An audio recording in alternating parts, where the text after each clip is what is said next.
Good evening and thanks for joining us at 6. I'm Kevin Christopher. And I'm Angie Bevin, and tonight for Nancy Cox, we're looking at the chance of some snow moving in this weekend. So Bill starts us off with what to look out for and when. We'll get to that in a sec. As in front of us at the moment is wind. We've seen wind gusts at times better than 30 miles an hour. We will continue to see those winds, decent 15, 25 mile per hour gusts here for the next few hours. So those winds are out there, but they are warm winds. We're talking about temperatures that remain middle upper 50s here at 6 o'clock for Valentine's Day. Pretty warm. Nothing really going on yet on the Max Track Live Doppler. We've been picking up Virga. That means we're seeing some stuff aloft but not reaching the ground yet. That will change later tonight. First off is going to be some rain. That comes in not so much during your evening. Your evening will be fine, but we get past midnight now. We're starting to see the threat for rain on the increase as we get you into the morning commute. There is your line of showers. And so it wet, but not terribly. This is not going to be a lot of rain for us tomorrow. That's good. That's also something completely different. We have not had small rains over the last several months. Well, we work our way then into tomorrow evening. Now, all of a sudden, life gets a little more interesting. 7 o'clock, we're beginning to see some snow lighting up as we look out toward the I-65 corridor. That will be spreading eastward as we go through the middle of tomorrow evening. There are snow advisories that are in effect for central Kentucky and then down toward Lake Cumberland. We also throw some freezing rain and sleet in there. This is tomorrow night into Saturday. So with that, we'll talk about what we are expecting out of all that coming up in the main weather segment. All right, Bill, see you then. A body was discovered in Madison County not more than a few hundred yards from where a similar finding was made last month. LEX 18's Michael Burke has more from Concord Road in Richmond in the big story at 6. Days after finding the body of Amanda Bailey, another gruesome discovery is made, also on Concord Road in Richmond. We got back there, I found a gentleman deceased on the ground in a big open field. Cornelison was quickly able to identify the victim as Sinclair Johnson. He's a man with a criminal history, including a January arrest on drug trafficking charges. Police say it's possible he's also the man they were pursuing on foot days ago following a robbery. Now, whether or not that turns out to be true, residents of Concord Road are growing concerned. My neighbor, he watches my place when I'm not here. I watch his, and it's shocking. And we're going to lock the doors. Usually we don't lock the doors. Johnson's body has been sent to Frankfurt for an autopsy. Cornelison feels confident that drowning will not be the cause of death, given where Johnson was located, at least 100 yards from the water. He also feels this is just a terrible coincidence for the people here. Nobody hears of Concord Road. Now they hear all about it. I'm shocked. I don't know what to say. That would be the second time in 2 weeks they've been at a loss for words around here. Covering the news in Madison County, Michael Burke, LEX 18 News. The Clark County man who pleaded guilty to reckless homicide after not reporting his mother's death for 5 days in October was given a 1-year sentence today. Jeffrey Wisecup says he and his mother had been drinking all day and he passed out when she began injecting insulin. He says he got up later and found her having a seizure, but he did not call for help and she later died. 2 people are in jail tonight after authorities say they refused to stop when someone jumped out of their car. That person died when he was run over by an oncoming vehicle. LEX 18's Lee Searcy has more from Montgomery County.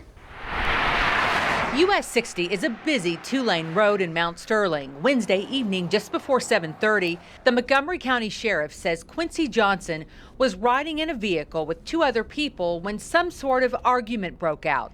That's when authorities say Johnson jumped out of the moving vehicle onto the road.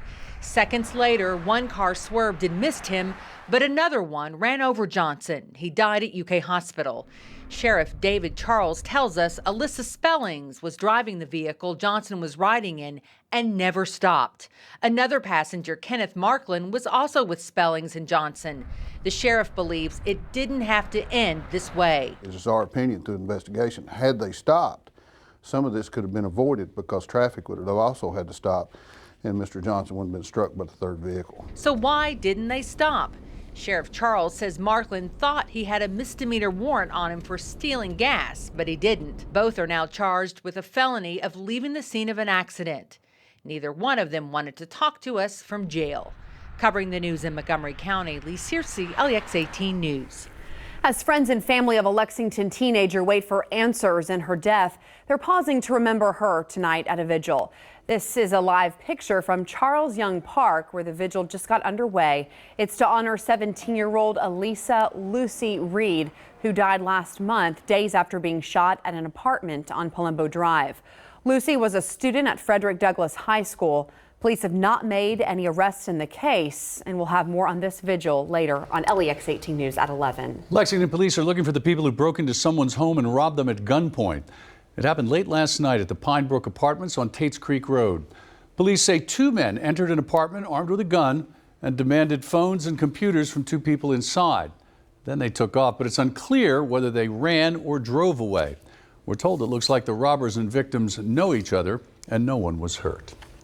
Despite the fact it's Valentine's Day, social activists aren't feeling the love from Governor Matt Bevin, especially after they learned a velvet rope to keep out unwanted guests has been set up outside his office. And these new restrictions come a week after members of the Poor People's Campaign made an unannounced visit to meet with the governor. Mike Valenti has more.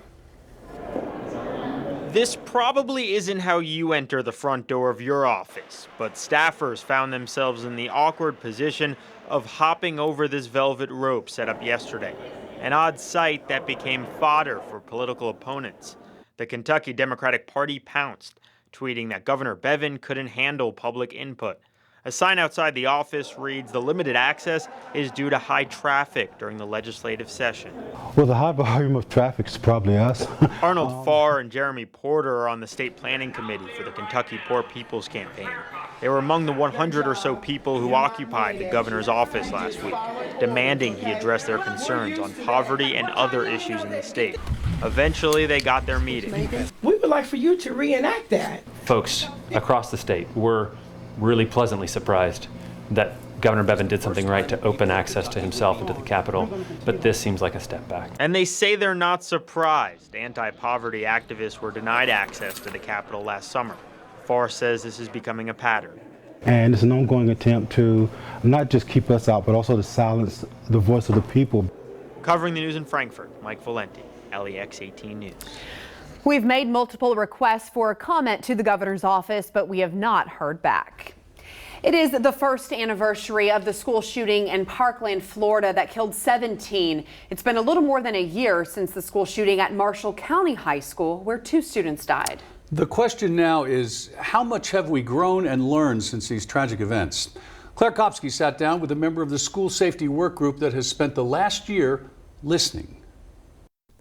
From shock, grief, now what? Those are the emotions John Akers says Kentuckians experienced in the last year. You know that shooting in Marshall took place in 5 seconds? 600 kids, bang, bang, bang, bang, bang, bang, bang, bang, bang, bang, bang, bang, run, run, run, run, run. Between the Marshall tragedy and April 30th last year, there were 294 threats made towards kids and/or schools in Kentucky alone. Since then, the school safety work group has been busy meeting with parents, students, administrators, and others. We had 8 meetings around the state. I was at all those meetings, and what happened was very interesting. The panel just listened. From those conversations came Senate Bill 1. He says unlike other states, Kentucky isn't having a knee-jerk reaction. Over 50 years in the state of Kentucky dealing with education and legislature stuff, this is the first real bipartisan thing I have ever witnessed. And it's great. A bill that passed 35-0 in the Senate, and Akers says the governor has already said he'll sign should it pass in the House. Akers says it's focusing on the hardware like metal detectors, wands, and officers, and the hardware, relationships, and counselors. At the end of the day, he says everyone must understand kids are only in school 15% of the calendar year. Somebody else has got to step up to the plate, and that's mom and dad, or granny or grandpa, or some responsible person out there to help us. School safety is 24/7. Covering the news, Claire Kopsky, LEX 18 News.